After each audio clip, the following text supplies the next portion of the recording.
सरकार वैसे करनी का है। इतना बड़ा नाम कि आपको खैरुत ताबईन कहा गया है।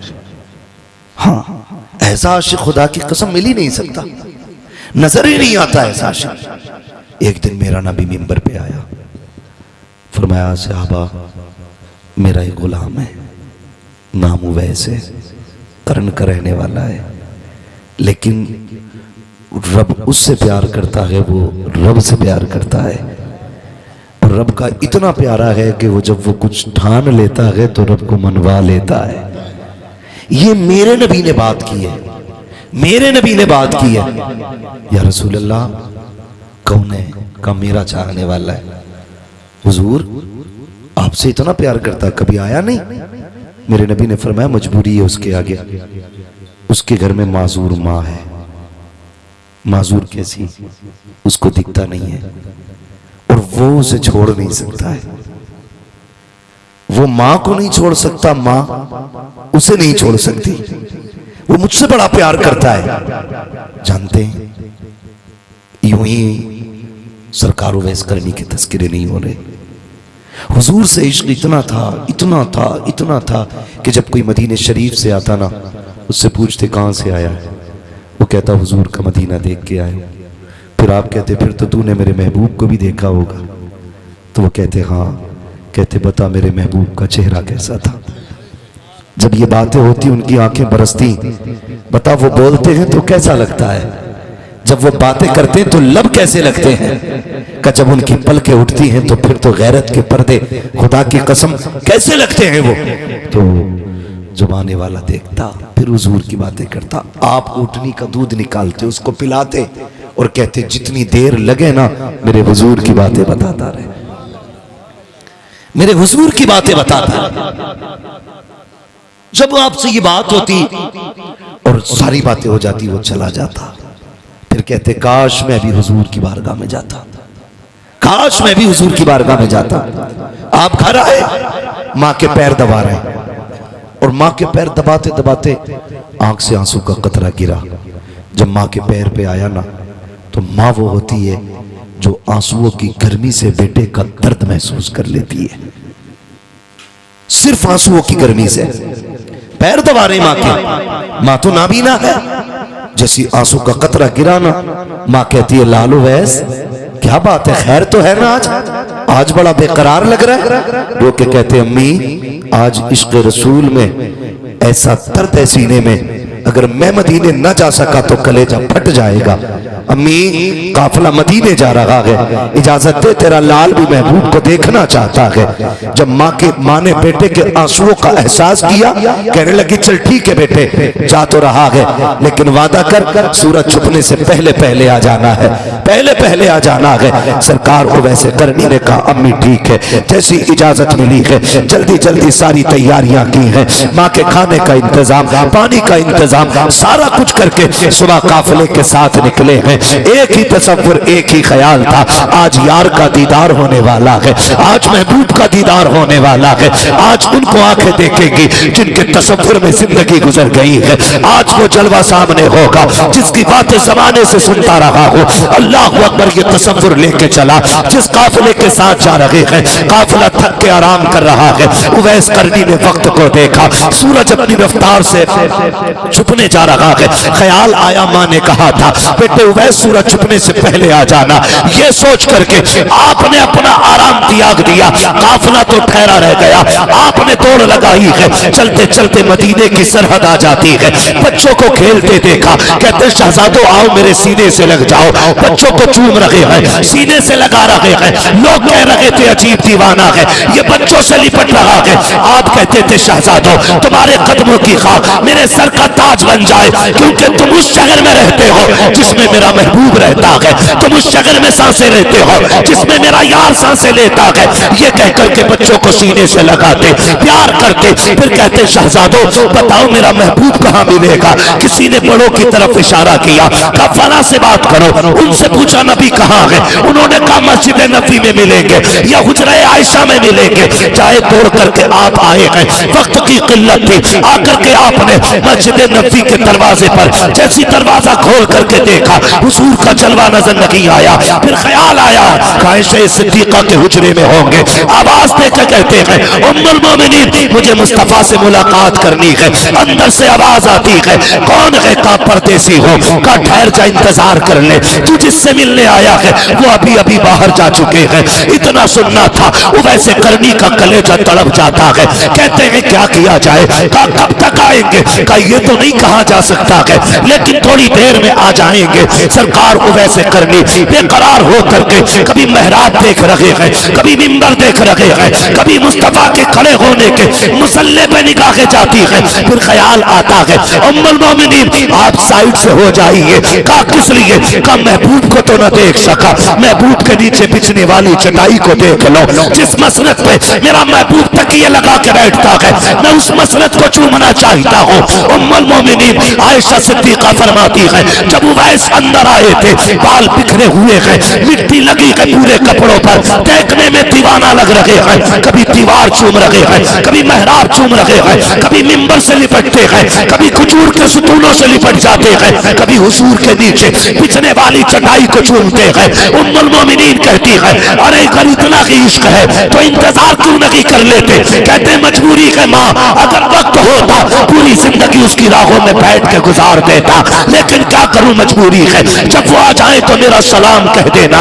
ये कहते उवैस रोते हुए पलटे हैं। तारीख गवाह है, इधर उवैस ने मदीना छोड़ा है, उधर मेरा नबी मस्जिद नबी में आया है। आके करीम ने कदम रखा है, आते ही लंबी लंबी सांसें ली है। जब लंबी सांसें ली है, उमर अर्ज करते हैं या रसूल अल्लाह लंबी सांसों की वजह क्या है? आके करीम फरमाते हैं खुशबू बता रही है, मेरा यार आकर के गया है, मेरा दीवाना आकर के गया है। आका किसकी बात कर रहे हो? कहते उम्मुल मोमिनीन बताओ तो सही कौन आया था? का आका वो जो आया था उसके बाल खुले थे, कपड़ों पे मिट्टी लगी थी, देखने में दीवाना लग रहा था और ऐसा आशिक था, कभी मिंबर से लिपट के रो रहा था, कभी चटाइयों से लिपटता था, कभी खजूर के सुतून से लिपटता था। आका मैंने उससे कहा था ठहर जा, अगर इतना ही प्यार है तो इंतजार क्यों नहीं कर लेता? कहते महबूब उसने ये कहा था अगर वक्त होता पूरी जिंदगी उसकी राहों में गुजार जाता। आका करीम की आंख में आंसू आए। का उमर तुम नहीं समझे, ये जो आके गया है ये कोई और नहीं, मेरा दीवाना। अब वैसे करनी इस जगह से गुजर के चला गया। वक्त कम है मेरे बाबू, बस जरा सुने। जब इतनी बात कही ना, फरमाते उमर जल्दी करो भाई, इसका ई को कम करो। कहते उमर जल्दी करो। क्या? आका इरशाद फरमाए मेरे उवैस को ढूंढ के लाओ। जब तक उमर तलाश करते निकलते, हजरत उवैस करनी मदीना छोड़ चुके थे। उसके दिल से पूछिए नाकामियों की लज्जतें। जो मुसाफिर लुट गया हो जाके मंजिल के करीब। और भाई मेरे मुर्शिद ताजुल शरिया मक्का शरीफ गए, मदीना जाने की तमन्ना थी, वहीं से वापस कर दिया। आपने क्या कहा था? आपने कहा था काश गुंबदे खजरा देखने को मिल जाता। ये तो सभी की तमन्ना है, ये 1400 साल के बाद के आशिक की तमन्ना है। फिर नबी के उवैस की तमन्ना क्या रही होगी? उसके दिल से पूछिए नाकामियों की लज्जतें। जो मुसाफिर लुट गया हो जाके मंजिल के करीब। कहते हैं वापस पलटे। उमर कहते हैं या रसूल अल्लाह वो जा चुके, मुझे नहीं मिले। हुजूर की आंख में आंसू आ गए। इधर वैसे करनी अपने वतन आए और जैसी दरवाजे पे दस्तक दी, आवाज नहीं लगाई, अंदर से आवाज आई वैसा आ गए हो? जी अम्मी, बस इतना कहा, पैर दबाने बैठ गए। माँ थी ना, वो तो खुश थी, आज मेरे लाल को मुराद मिल गई। आज मेरा लाल जिसके इश्क में तड़प तड़ा उसे देख के आया। कहती बेटे अब बताना तेरे महबूब का चेहरा कैसा था? अब तो देख के आया है ना, बता जब वो तुझसे मिले और तू उनसे मिला तब कैसा लग रहा था? चीख निकल गई सरकार वैसे करनी की। माँ के कदमों में सर रख के रोने लग गए। माँ उठ के बैठ गई। शहजादे क्या हुआ? कामी जिस यार से मिलने गया था उस यार को देख नहीं पाया। माँ जब इतना सुना ना बेकरार हो गई। वैसे क्या हुआ बेटे, क्या वो तुझसे मिले नहीं? कामी जब मैं गया वो मेरे जाने से पहले कहीं जा चुके थे। कहा तो फिर ठहर जाते। कामी ठहरता कैसे, अगर रुक जाता, तूने मुझे सूरज छुपने तक का वक्त दिया था। माँ अगर मैं रुक जाता ना तो फिर जो वक्त तूने दिया था तेरी नाफरमानी हो जाती। माँ मैंने तेरी रजा के लिए महबूब का दीदार कुर्बान कर दिया।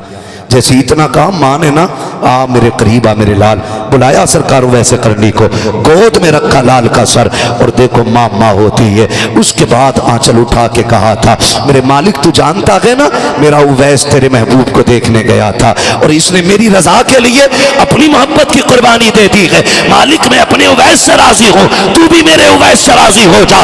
उवैसे करनी कहते हैं। उसके बाद माँ ने उठाया, सीने से लगाया, कहा सुपोछ ले लाल, सारा जमाना मदीने वाले की बातें करेगा, मदीने वाला अब मिंबर पे तेरी बातें करता रहेगा। सुभान अल्लाह, सुभान अल्लाह। और ये दुनिया ने देखा। फिर मेरे नबी ने मिंबर पे खड़े होकर कहा था, सहाबा तुम में से कोई उससे मुलाकात करे ना तो मेरा कुर्ता देना और उससे कहना मेरी उम्मत के लिए दुआ कर दे, मेरी उम्मत के लिए दुआ कर दे। जमील कादरी ने कहा था, रब्बे हबली उम्मती कहते हुए पैदा हुए, रब ने फरमाया कि बख्शा सलातु वस्सलाम, जिंदगी की जाहिरी आखिरी सांस तक मेरे नबी को उम्मत का गम सताता रहा। फिर भी ना कोई मिले ना, उससे कहना मेरी उम्मत के लिए दुआ कर दे। हुजूर कौन सी? कहना कि बस इतना कह दे, अल्लाह मेरी उम्मत को बख्श दे, मेरी उम्मत को बख्श दे। फिर वो वक्त आया, हुजूर के विसाल के बाद हजरत उमर फारूक आज़म और हजरत अली रज़ी अल्लाह तआला अन्हु की मुलाकात हुई। ये हुजूर का कुर्ता लेकर के गए और आप जंगल में थे। कहा देखो भाई हुजूर ने बड़ी बातें की हैं, देखें ये भी कुछ पहचानते हैं कि नहीं।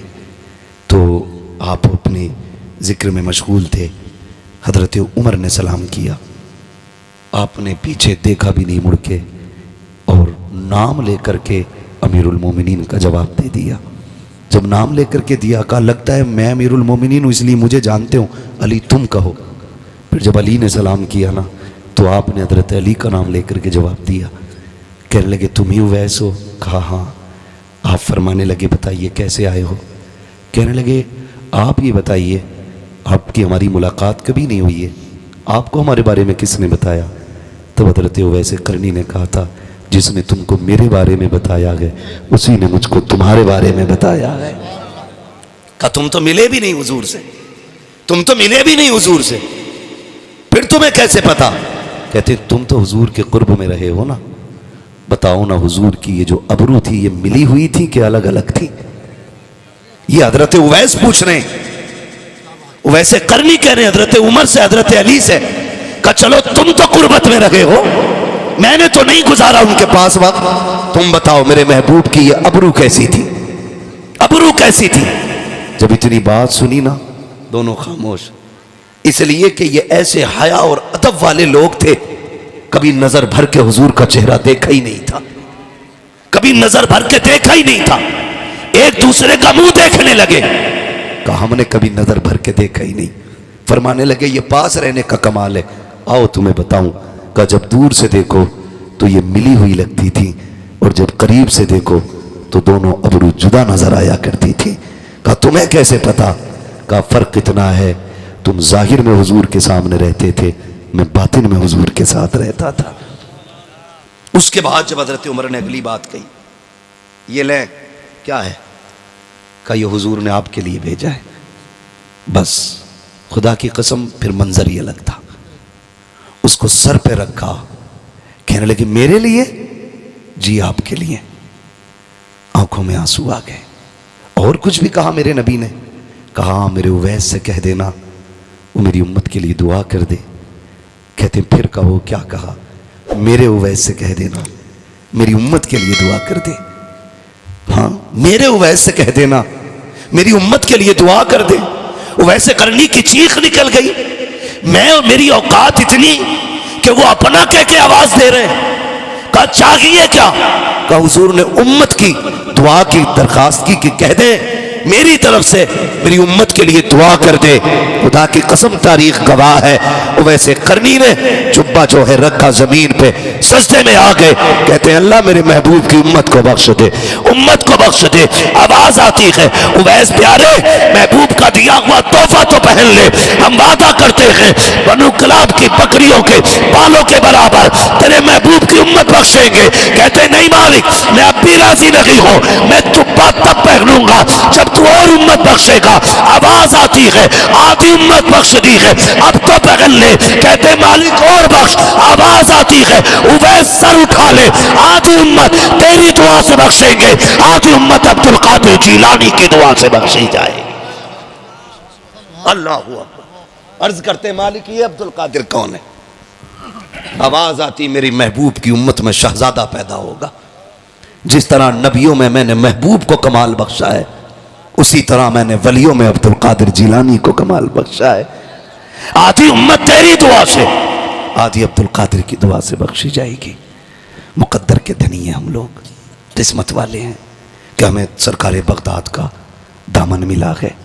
आज भी ना बरेली शरीफ से यही आवाज़ आती है, कादरी कर, कादरी रख, कादरियों में उठा, कदर अब्दुल कादिर कुदरत नुमा के वास्ते। पूरी ज़िंदगी सरकार बगदाद की आप पढ़ लें, वो मेरे नबी के जमाल का मजहर भी हैं, कमाल का मजहर भी हैं। जमाल का मजहर खुदा की कसम बेहद खूबरू, कमाल का मजहर हुजूर आए, आते ही हुजूर ने सजदा किया, गौसे पाक आए, आते ही गौसे पाक ने रोज़ा रखा। रोज़ा रखा, हुजूर ने आते ही सजदा किया, सरकार गौसे पाक ने आते ही रोज़ा रखा। ये हुजूर के कमाल के मजहर। और फिर आदतें देखें, आता है फ़कीरों पे उन्हें प्यार कुछ ऐसा, खुद भीख दें और ख़ुद कहें मंगते का भला वो। माफ़ कीजिएगा, आज हमारे रवैये बड़े अलग हैं। हम ना ज़कात भी रमज़ान की देते हैं ना, ज़कात तो वो भी कैमरे के सामने ला के देते हैं, जबकि वो हमारा नहीं है। ज़कात हमारा नहीं है, माल वो अल्लाह का जो हमने निकाला है, तो उसको दिखाने का तो कोई हक ही आपको नहीं पहुंचता। हम ज़कात भी दिखा के देते हैं। बगदाद वाले की ज़िंदगी पढ़ें, हमेशा दूसरों के काम आते रहना, यही बगदाद वाले के चाहने वालों की पहचान होनी चाहिए। पहचान होनी चाहिए, सीधी सी बात है। सरकार बगदाद रज़ी अल्लाह ताला, आप कहीं जा रहे हैं, दरियाई नील आपको पार करना था, आपने देखा एक शख्स ना खड़ा हुआ किनारे पे रो रहा है, किनारे पे खड़ा रो रहा है। आपने पूछा बात क्या है? उसने कहा हुजूर दरिया पार करना था, किराया नहीं है, और ना कश्ती वाले ने ना मार के भगा दिया। आपने वहीं खड़े खड़े शागिर्द को हुक्म दिया, कहा मेरी दरसगाह में सोने के सिक्कों की थैली रखी है, वो उठा के ला। शागिर्द गया, ला के थैली दी, हुजूर ये ले। आपने वो ली, कश्ती वाले को दी कि ये ले। उसने कहा हुजूर ये किस चीज़ की? फरमाने लगे इस गरीब को तूने इसलिए दरिया पार नहीं कराया कि इसके पास किराया नहीं था, ये सारे ही रख ले। आज के बाद कोई भी गरीब आए ना, उससे किराया ना मांगना, उसे अब्दुल कादिर के पैसे से दरिया पार कराते रहना। ये उन लोगों के लिए जिन्हें हम ये कहें कि उनके लिए अजनबी, जिनसे खून का रिश्ता नहीं, उनके लिए इतनी मेहरबानी।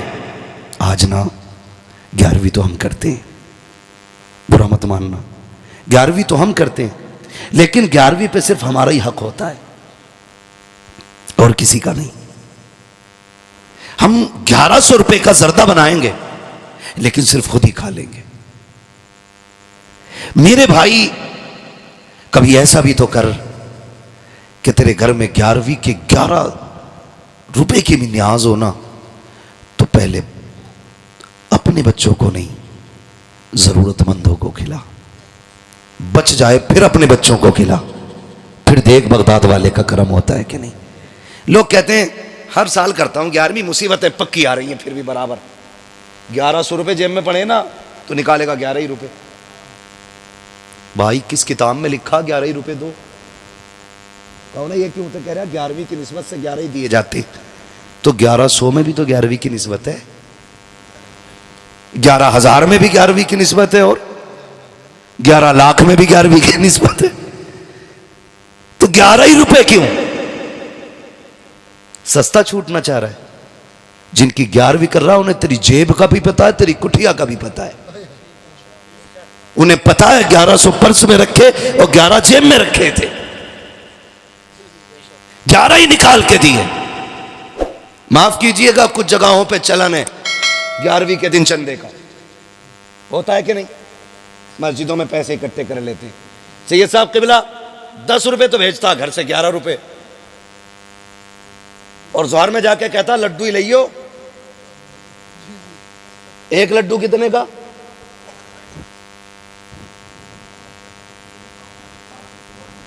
कम से कम 5 रुपए का एक लड्डू। इतने छोटे छोटे छोटे सारे सैंपल मस्जिद के गेट पे। रुपए दिए 10, 11 और लेने बच्चे आगे 5, छठा अब्बा। और फिर कह रहे अच्छा 11वीं के पैसे मान लिए, लड्डू पूरे नहीं पड़े।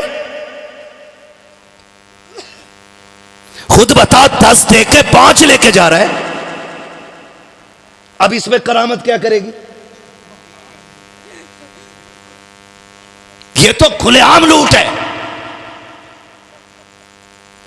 या तो ये कह जितना पैसा है वो शे मंगाओ जो सबको मिल जाए। ऐसा भी हुआ है, कोई आया कि 5 रुपए कल्लन ने दिए, तो वो 5 रुपए का ऐलान हो गया। बाद में आया नहीं जी कल्लन नहीं, मैंने मल्लन बोला था। तो फिर वो मल्लन के 5 चढ़ गए, तो 5 रुपए एक ही आए ऐलान। कितनी बार हो गया ऐलान? बोले जरा, आप बोल सकते हैं ना, मुंह में गुटखा तो नहीं है किसी के। बगदाद वाले की महफिल है, मुसाफिर का आपने एक बार भी नहीं कहा कि मैं ही हूं वो। कहने लगे सुनो, अगर हम बता देते तो गैरत से शायद तुम्हारा हाथ लुकमों से रुक जाता, तुम्हारा हाथ रुक जाता। कहते हम हुजूर के शहजादे हैं, हम किसी को जलील करने नहीं आए, हम तो जलीलों को इज्जत देने के लिए आए हैं। फरमाने लगे फिर आपने कहते वो पैसे लिए जितने माँ ने भेजे थे सारे ही जाके बांट दिए, सारे ही बांट दिए उनमें जो पहले से भूखे घूम रहे थे। ये शान इनकी है। लोग कहते हैं बगदाद वाला कैसे दिलवा देता, उसने सब कुछ लुटाया तब उसको सब कुछ मिला है। सब कुछ लुटा दिया उसने, क्या रखा है? कुछ भी नहीं। 40 साल इशा के वजू से फजर की नमाज पढ़ी है। 15 साल एक पैर पे खड़े होकर के हर रात पूरा कुरान पढ़ते थे।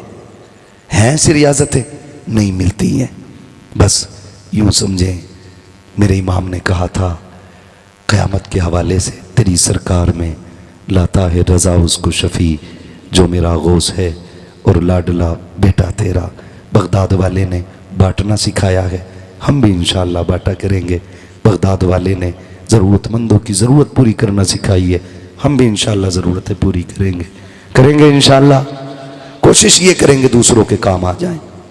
हम अक्सर कहते हैं उजाले अपनी यादों के हमारे साथ रहने दो, न जाने किस गली में ज़िंदगी की शाम हो जाए। ये महफिल नूर जिंदाबाद, महफिल नूर पाइंदाबाद। बस जो हुए गलात उनको माफ़ फरमाए रब्बे कायनात। ज़िंदगी ने दिया साथ फिर होगी मुलाकात, चमन रहा फूल खिलेंगे, ज़िंदगी रही फिर मिलेंगे। मुसाफिर हैं हम भी, मुसाफिर हो तुम भी, किसी मोड़ पर फिर मुलाकात होगी। फ़कीरान आए सदा कर चले, सदा खुश रहो ये दुआ कर चले। सारे लोग कलमा शरीफ करके बैठा करो, वरना ऐसा थप्पड़ मारेंगे क़यामत तक नस्लों में दांत नहीं जमेंगे। क्योंकि अलहामा कह रहे गौस वो तीखा तेरा, मर के भी चैन से सोता नहीं मारा तेरा। महफिलों का अदब किया करो। बगदाद वाले की महफिल है, हल्के में मत लेना। तकरीर के बीच में चील बोल जाए, पट्ट से नीचे खत्म। और फिर जब जलाल से बाहर निकले, इसे क्या हो गया कि आप ही ने तो कहा था कि ये चुप क्यों नहीं होती है। कहा मर गई, कहा फरमाया कुम बेइज़्निल्लाह। तो मसला यही है। तो ये ना किया करें, ये बिल्कुल ना किया करें। 2 बार ऐलान हो जा तो कुछ इतने बड़े फित्तीन कापी लेके बैठे रहते हैं घर। हाँ सब लिख रहा कितने ऐलान हुए, और फिर आके कह रहे कितने आए थे इमाम साहब पैसे। इमाम साहब ने कहा 713 रुपए। कह रहा एक बार और जोड़ लो। कह रहा नहीं भाई 713 ही है, पूरे डब्बे में रखे हैं, मैंने 1 रुपया जेब में भी नहीं डाला, सारे ही प्लास्टिक के डब्बे में। कह रहा नहीं नहीं मुझे पता है, क्यों तू बगदाद वाले की चौखट से उठ के आया है, तुझे पता है। कह रहा ये देखो कापी। फिर निकाला इसने नामा अमाल और अपना जुर्म डाल दिया इमाम की खोपड़ी है। 10-5 इधर उधर हो गए, अगर ये नाम भूल गया तो कह रहा बरकत है इमाम साहब के ऐलान में, नाम कम थे पैसे ज्यादा निकले तो फिर करामत हो गई इमाम की। और अगर इमाम ने कोई नाम दोबारा बोल दिया और रुपया कम निकला तो फिर आफत आ गई इमाम की। तो ऐसे लोगों से भी बचें, ये रवैये गलत है। अल्लाह ने तौफीक दी हस्ब हैसियत 11वीं कर, और फिर देख अल्लाह कितनी बरकत अता फरमाता है। नाम के लिए नहीं, काम के लिए 11वीं करें, काम के लिए 11वीं करें, नाम के लिए नहीं, दिखावे के लिए नहीं। कहीं भी चले जाओ आके ना जो 11वीं कराता है ऐसा बैठता है, कुछ भी नहीं होता और लगा है सैयद साहब आए। हाँ, ऐसे हजरत आगा सदरी पहन के पगड़ी बांध के, उतने हम पे भी कपड़े नहीं होते जितने उस थलुए पे होते। ऐसा कौन है? यही है मालिक। वो चाहते मेरे खुतबे पढ़े जाएं, नहीं ऐसा नहीं। बगदाद वाले के नाम का लंगर है, आका बन के नहीं, नौकर बन के खिला, नौकर बन के खिला, तमाशा ना बना।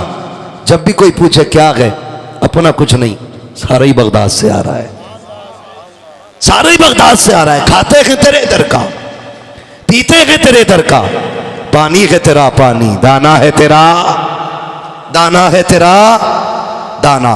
लेकिन मैं जो अर्ज कर रहा था आपसे, मैं कह रहा था थोड़ा सा दिलों में कुशादगी लाइए, कुशादगी। दिल बड़े तंग हो गए। 11वीं भी करेगा ना तो अपने बाल को बांट दे बैठा के लाइन से, ताकि बांटने का भी मजा आ जाए और घर के घर में भी रह जाए। हाँ, बाहर भी ना जाए और शोर भी हो जाए, लाओ भी मुझे दे दो, मुझे दे दो, पूरे मजे घर में ले रहा है। ये नहीं, दिलों में जगह पैदा करो। 11वीं के अलावा भी अगर आपके दस्तरखान पे किसी के लिए जगह है तो समझ लेना रहमत के दरवाजे खुले हुए हैं, रहमत के दरवाजे फिर भी खुले हुए हैं।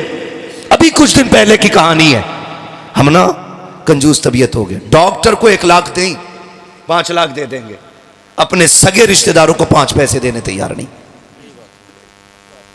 डॉक्टर को 5 लाख भी दे देंगे। एक बंदे को भी ब्लड कैंसर हुआ, नापास कर दिया गया। उसके पास बहुत सारी प्रॉपर्टी थी, उसने सोचा लगाओ आग अभी से। वैसे 2.5 महीने का वक्त है हमारे पास जीने के लिए, बहुत गौर से सुनिएगा। कितने दिन का? 2.5 महीने का। जब आया ना, उसने सारी संपत्ति बेच दी, 2.5 महीने तो जीना ही है। आया अपने वतन आया, जब रिश्तेदारों में खानदान में आया ना, तो अपने बच्चों को पता चला कि बाप ने बिजनेस खत्म कर दिया, सब कुछ बेच डाला है। अपने बच्चे ना बातें करने लग गए, क्या करने आया है? उसको ना पहली रात में इतना बोझ महसूस हुआ, अपनों ने उसके खिलाफ ऐसी बातें की, उसे लगा कि वो अपनों पे नहीं जमीन पे आप एक बोझ बन के रह गया है। उसने फैसला कर लिया कल फिर जाना है। टिकट निकाला, निकालने के बाद फिर वापस पलटना था उसे कि ऐसे अपनों से तो वो गैर बेहतर थे जो कम से कम ताने तो नहीं देते हैं, कहीं ने मेरी 2 वक्त की रोटी भारी लग रही है। ये सोच करके उसने टिकट निकलवाया। अब वो अपनों में बैठना भी नहीं चाह रहा है, सोचा रात कहाँ गुजारो, रात कहाँ गुजारो। इस ख्याल से वो बेदीवानापन में बाहर इधर उधर टहलता रहा। मौसम चूंकि बारिश का था, जब बारिश का मौसम देखा, बारिश के मौसम में एक मकान की छत के बगल में चुप के बैठ गया। उस मकान के अंदर से खटखट की आवाजें आती रही। जब बहुत देर तक आवाज बर्तनों की आई, उसने जाके दरवाजा खटखटाया। अंदर से यतीम बच्ची निकली। उसने कहा जनाब क्या बात है? कहा आप यहाँ कैसे? कहा बच्ची पूछना ये था, बात क्या है पूरी रात बर्तन बजते रहे। बच्ची ने आंख में आंसू भर के कहा हम यतीम है, हमारा कोई वारिस नहीं है, जब से बाप गया है कोई देखने वाला नहीं है, माफ कीजिएगा आपकी नींद उड़ाना मकसूद ना था। जब बारिश आई है हमारी छत इतनी जगह से टपक रही थी कि बर्तन कभी यहाँ लगाते थे कभी वहां लगाते थे। हम ठहरे गरीब लोग, इतने बर्तन भी ना थे कि एक वक्त में सब जगह लगा दिए जाते। बच्ची ने रो के इतना कहा, उसको ख्याल आया, जब नजर उठा के देखा वो बच्ची कोई और नहीं उसकी अपनी सगी भांजी थी। रात के सन्नाटे में सगी भांजी को उसने देखा, पहचान तो यूं नहीं पाया था क्योंकि परसों से परदेश काटा था, कभी अपनों में आने की फुर्सत नहीं मिली थी। फिर ख्याल आया सगी भांजी है, कोई सर पे साया नहीं है। उसने बगल के अंदर अंदर आने की इजाजत मांगी, अंदर गया, घर टपक रहा है। उसको ख्याल आया 2.5 महीने की जिंदगी है, इतनी दौलत का क्या करूंगा, क्यों ना ये काम किया जाए, कम से कम अपनों के लिए ये मकान बना जाऊं। ये सोच करके उसने अगले दिन बुलाया तामीर करने वालों को,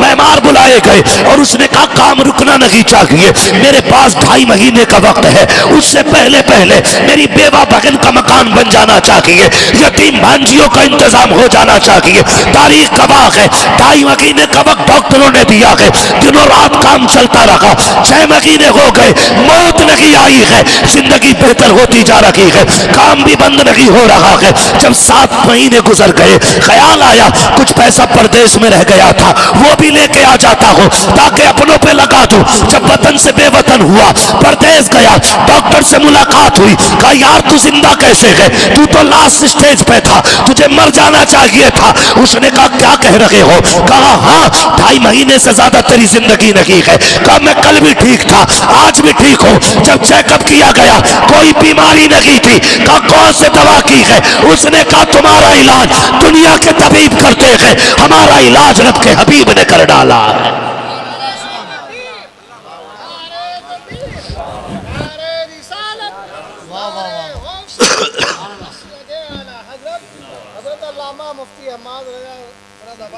उसने कहा कि मैं गया, मेरे महबूब ने फरमाया कि अपनों का ख्याल रखो, पड़ोसी का ख्याल रखो, यतीमों का ख्याल रखो।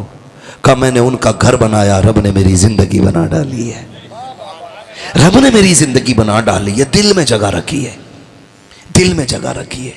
जो मर्ज दवाओं से नहीं कटते वो दुआओं से कट जाया करते हैं, वो दुआओं से कट जाया करती। सबसे ज्यादा हक आपके ऊपर आपके सगों का है। आप अपने सगों से फारिग हो तो फिर आप खानदान में आए, खानदान से फारिग हो फिर आप पड़ोस में आए, पड़ोस से फारिग हो फिर बस्ती में आए, बस्ती से फारिग हो फिर शहर जाएं, शहर से फारिग हो फिर आप पूरे डिस्ट्रिक्ट लेवल पे आप काम करें, उससे भी फारिग हो जाए, सूबा लेवल पे, फिर मुल्क लेवल पे, फिर वर्ल्ड लेवल पर है। मगर नतीजा कुछ और है, अपनों को लात मारनी है और तमाशा बना के गरीब ढूंढ ढूंढ के ला के बांटा जाता है। ऐसा ना कीजिएगा। 11वीं आपके घर बने ना तो आपके अपने बच्चे खाएं ना खाएं, सबसे पहले अपने करीबियों के बच्चों को खिलाइए। करेंगे इंशाअल्लाह, ऐसा करेंगे इंशाअल्लाह। और ये बात बहुत बाद में हमारी समझ में आई, सैयदों के घर से कोई खाली क्यों नहीं जाता है। ये शान करीमों की लजपाल घराना है, ये नस्ल करीमों की लजपाल घराना है। और हम तो बबागे दोहल कहते हैं, ये चक्की फातिमा की चल रही है, ज़माना जितना लंगर खा रहा है, ज़माना जितना लंगर खा रहा है। आप नज़रिए मजबूत रखें, एतक़ाद मजबूत रखें। बगदाद वाले की आप ये बात याद रखें, फरमाते मैं चला गया और माँ ने जो पैसे दिए थे सारे ही ख़त्म हो गए। फिर नौबत ये आ गई, भूख इतनी बढ़ गई कि कुछ भी नहीं था, फिर बर्दाश्त भूख नहीं हुई ना, तो मैं दरिया के किनारे ये सोच करके गया कि कुछ गली सड़ी सब्ज़ी या जो लोग धोने आए हैं उनके कुछ पत्ते ही गिरे मिल जाएंगे, वही खा के गुजारे कर लेंगे। फरमाने गए, जब मैं जाके देखा ना तो मुझसे पहले 7 दुर्वेश वहाँ रोटी की तलाश में फिर रहे थे। कहते मैं उन्हें देख के लौट आया, कहते भूख इतनी थी बर्दाश्त नहीं होती थी, मैं मस्जिद में आ गया। कहते मैंने एक परदेसी को देखा, वो आया और उसने खाना खाना शुरू कर दिया। वो से पाक फरमाते हैं कि ज़िंदगी में पहली बार मेरे दिल में ये आया था, कहते हैं कि भूख इतनी थी कि जब लुकमा उसके मुंह में जाता था ना तो अचानक खुद ब खुद मुंह मेरा खुल जाता था। कहते इतनी भूख थी, मेरे दिल में आया काश ये मुझसे खाना खाना कह दे। कहते मैंने इतना सोचा था। उसने कहा बच्चे आजा मेरे साथ खा ले। कहते मैं उठ के गया, उसके साथ खाना खाने के लिए बैठा, मैंने पहला लुकमा खाया था। उसने कहा बेटे मैं परदेसी हूँ लेकिन मेरी एक गुजारिश है। आप फरमाते, मैंने कहा क्या? कहा तुम यहीं रहते हो? कहा हाँ मैं पढ़ता हूँ। कहा फिर तो तुम अब्दुल कादिर को जानते होगे। कहा काम क्या है? कहा उसकी माँ ने भेजा है, उसके सोने के सिक्के साथ उसके घर से लेके आया था मैं उसके घर से माँ ने कुछ पैसे भेजे, वो लेके आया हूँ और उनको देना है। मैं काफ़ी मेहनत से तलाश कर रहा हूँ, मिले नहीं, तो मेरे तो पैसे ख़त्म हो ही गए, मेरा भी ज़्यादा राह ख़त्म हुआ ना, मैंने उनके पैसों से खाना ले लिया है। गौसे पाक फरमाते हैं